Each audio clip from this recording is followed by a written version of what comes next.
Ci giunge notizia, dichiara il responsabile del Centro Unico Prenotazioni dell'ASP di Agrigento, Maurizio Galletto, di una spiacevole vicenda portata a conoscenza della cittadinanza per il tramite dell'onorevole Carmelo Pace, che ha raccontato tramite le sue pagine social le vicissitudini di una signora affetta da una grave patologia, alla quale è stato comunicato che l'esame di controllo necessario al fine del monitoraggio della sua malattia verrà effettuato nel gennaio 2026. Galletto continua e afferma, partendo dal presupposto che non siamo a conoscenza della storia clinica e personale dell'utente, per cui non c'è possibile avere contezza della situazione, è doveroso chiarire che, dovendoci attenere esclusivamente a quanto narrato dall'onorevole, si tratta di una risonanza magnetica di controllo, pertanto non rientra tra le prestazioni oggetto di abbattimento liste d'attesa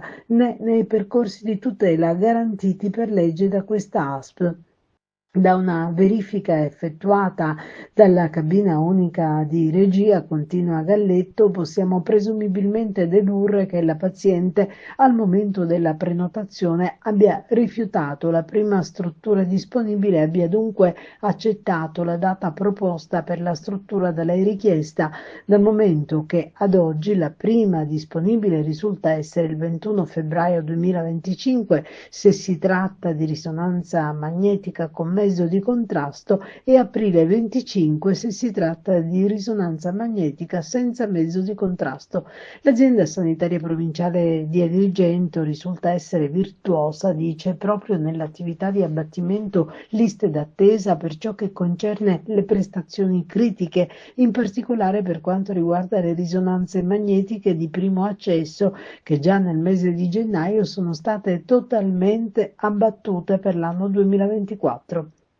Poi evidenzia il responsabile dell'Ufficio Unico Prenotazioni: per quanto riguarda le prestazioni di controllo, questa azienda ha attivato dal mese di dicembre 2024 un percorso denominato CUR oncologico, con l'attivazione di un numero telefonico diretto dedicato a tutti quei pazienti con esenzione 048 che debbano effettuare una prenotazione di una prestazione di controllo o l'anticipo di una prenotazione già esistente.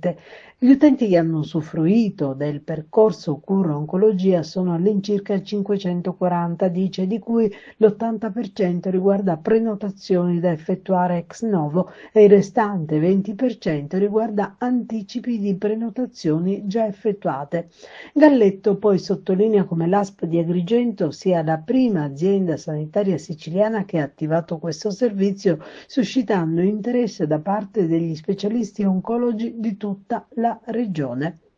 La stessa attenzione, poi dice, viene rivolta ai nostri dipendenti della cabina unica di regia tutte le volte in cui vengono a conoscenza di particolari situazioni di utenti che si rivolgono a loro per la risoluzione di problemi inerenti prenotazioni da effettuare o già effettuate. Ci duole dunque, conclude il dottore Galletto, che l'utente in questione si sia rivolta ad una segreteria politica non in grado di risolvere questa tipologia di problema e che non abbia provato a contattarci per trovare insieme una soluzione.